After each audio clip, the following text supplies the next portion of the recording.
नमस्कार दोस्तों, आज है 2 अगस्त और स्पेशल करंट अफेयर्स में आपका स्वागत है फ्रेंड्स। आज का हमारा पहला क्वेश्चन है, विधानसभा सत्र बुलाने के संबंध में संविधान के किस अनुच्छेद में राज्यपाल की शक्तियों के संबंध में महत्वपूर्ण है? Which article of the Constitution is important in relation to the powers of the governor in relation to convening the assembly sessions? तो संविधान के अनुच्छेद 174 आर्टिकल 174 ऑफ द कॉन्स्टिट्यूशन।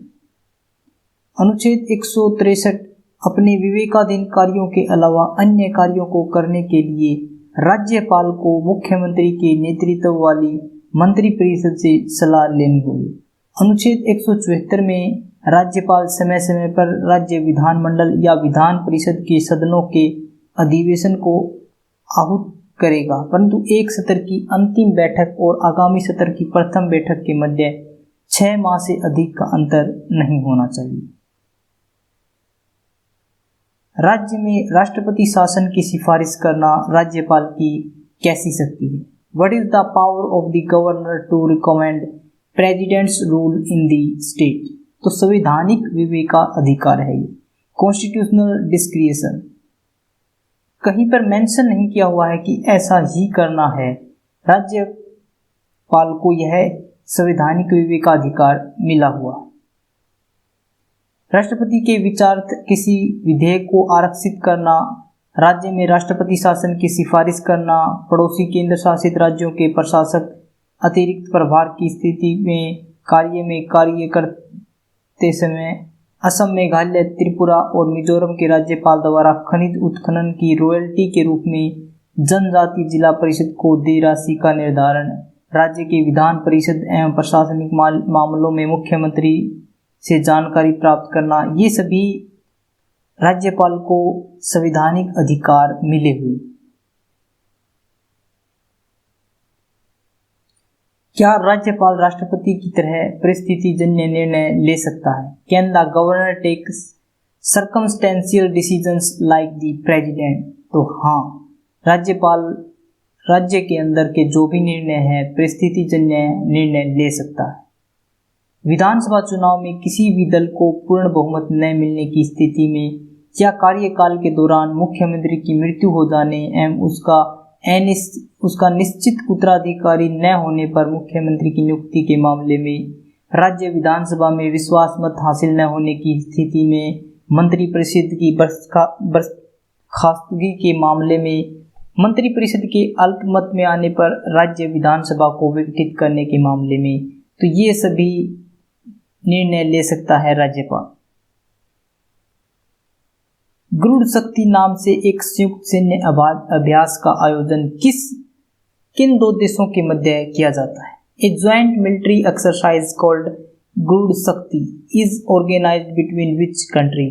तो इंडिया और इंडोनेशिया, भारत और इंडोनेशिया के बीच गरुड़ शक्ति संयुक्त सैन्य अभ्यास किया जाता है। वर्तमान में दोनों देशों के बीच कई क्षेत्रों में गहरा और मजबूत सहयोग है। दोनों देशों की 3 सेवाओं के बीच परिचालन स्तर पर नियमित रूप से वार्ता की जाती है और क्षेत्रीय सुरक्षा से संबंधित पारस्परिक हित के मामलों पर चर्चा की जाती है। इंडोनेशिया किस 2 महासागरों के मध्य स्थित है? Indonesia is situated between which 2 oceans? तो Indian ocean and Pacific ocean. हिंद महासागर और प्रशांत महासागर के बीच स्थित है इंडोनेशिया। इंडोनेशिया दक्षिण पूर्व एशिया में स्थित एक अनूठा देश है जो कि मुख्य तौर पर अपने द्वीपों और सुंदर परिदृश्य के लिए विश्व भर में काफ़ी प्रसिद्ध है। हिंद महासागर और प्रशांत महासागर के बीच स्थित एक द्वीप समूह के रूप में इंडोनेशिया दुनिया का 4था सबसे अधिक आबादी वाला देश है। इंडोनेशिया की राजधानी जकार्ता है और यहाँ का सबसे बड़ा धर्म इस्लाम है। इस देश की लगभग 80% आबादी इस्लाम धर्म को मानती है। इसके अलावा यहाँ ईसाई, हिंदू और बौद्ध धर्म को मानने वाले लोग भी मिलते हैं। इंडोनेशिया में एक बड़ी मुस्लिम आबादी तो रहती है, किंतु इसे भारत की तरह ही एक धर्मनिरपेक्ष देश के रूप में देखा जाता है।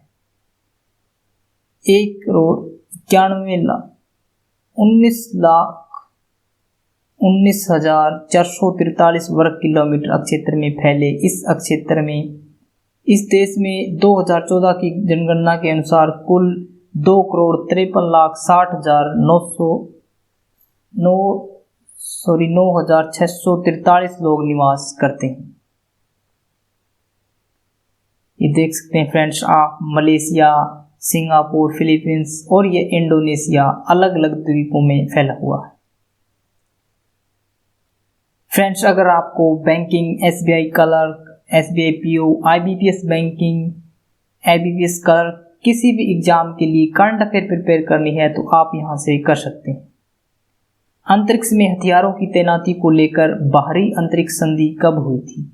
When was the Outer Space Treaty on the Deployment of Weapons in Space? तो 1967। अंतरिक्ष में हथियारों की तैनाती को लेकर बाहरी जो अंतरिक्ष संधि 1967 में हुई थी। संयुक्त राष्ट्र की बाहरी अंतरिक्ष संधि 1967 अंतरिक्ष के सैन्यीकरण के विरुद्ध एक बाधक रूप में कार्य करने के साथ साथ इसमें शामिल सभी राष्ट्रों को अंतरिक्ष के संदूषण जोखिमों के बारे में चिंता करना और विचार करना अनिवार्य बनाती है। इस संधि का अनुपालन सुनिश्चित करने के लिए अंतरिक्ष अनुसंधान समिति ने एक ग्रह सुरक्षा नीति का निर्माण किया है, जिसका उद्देश्य अन्य ग्रहों पर भेजे गए जीवाणुओं की संख्या को सीमित करना है। नासा के अनुसार ग्रह सुरक्षा नीति में दिए गए दिशा निर्देशों का मानव अंतरिक्ष यान के डिजाइन, उसकी परिचालन प्रक्रियाओं और समग्र मिशन संरचना पर काफी दूरगामी प्रभाव पड़ा। Committee on content regulation in government advertising क्या है? What is the committee on content regulation in government advertising? तो इस समिति के पास सामान्य जनता की शिकायतों को दूर करने का अधिकार है। This committee has the right to address the governance of the general public. 2015 में सर्वोच्च न्यायालय के निर्देशानुसार भारत सरकार ने सभी मीडिया प्लेटफॉर्मों में सरकारी वित्त पोषित विज्ञापन सामग्री के विनियमन को देखने के लिए 2016 में एक 3 सदस्यीय समिति का गठन किया था। इस समिति के पास सामान्य जनता की शिकायतों को दूर करने का अधिकार है। यह सर्वोच्च न्यायालय के दिशा निर्देशों के उल्लंघन के खिलाफ आत्मसंज्ञान ले सकती है तथा इसके विरुद्ध सुधारात्मक कार्रवाई की सिफारिश कर सकती है। किस अधिनियम में ई कॉमर्स कंपनियों द्वारा मूल देश के नाम को प्रदर्शित करने का प्रावधान है? Which act provides for displaying the name of the country of origin by the e-commerce companies? उपभोक्ता संरक्षण अधिनियम 2019 कंज्यूमर प्रोटेक्शन एक्ट 2019 के अंदर यह निहित है कि सभी जो ई कॉमर्स कंपनियां हैं उनको अपने जो भी प्रोडक्ट हैं उनके साथ देश का नाम भी मेंशन करना होगा। एक जनहित याचिका के जवाब में आया है कि केंद्र से यह सुनिश्चित करने के लिए निर्देश मांगे गए थे कि विनिर्माण देश या मूल देश का नाम ई कॉमर्स साइट पर बेचे जा रहे उत्पादों पर प्रदर्शित हो। याचिकाकर्ता ने लीगल मेट्रोलॉजी अधिनियम 2009 और लीगल मेट्रोलॉजी पैकेट उत्पाद नियम 2011 को लागू करने की मांग की है। ई कॉमर्स वेबसाइट पर बेचे जा रहे उत्पाद पर मूल देश के नाम को प्रदर्शित करने हेतु बाध्य करता है। उक्त नियमों और अधिनियम के प्रावधानों को लागू करना राज्य तथा केंद्र शासित प्रदेशों की सरकारों पर निर्भर करता है। केंद्र सरकार ने सभी विक्रेताओं को किस जगह नए उत्पादों को पंजीकृत करते समय मूल देश को सूचीबद्ध करने के लिए अनिवार्य किया है? Where has the central government made it mandatory for all vendors to list the country of origin when registering new products? तो गवर्नमेंट ई मार्केट प्लेस के ऊपर केंद्र सरकार ने यह सुनिश्चित किया कि जो भी अब वहां पर अपने प्रोडक्ट पंजीकृत करवाएगा उसे अपने देश का नाम बताना होगा कि किस देश का यह प्रोडक्ट है। सार्वजनिक खरीदी हेतु एक मंच है GEM। अधिकांश e commerce site market place आधारित ई कॉमर्स मॉडल के रूप में कार्य करती हैं, जिसमें वह केवल एक मध्यस्थ के रूप में कार्य करती हैं, यानी कि यह अपने संभावित उपभोक्ताओं के साथ तीसरे पक्ष के विक्रेताओं को जोड़ने के लिए केवल अपना सूचना प्रौद्योगिकी मंच प्रदान करते हैं।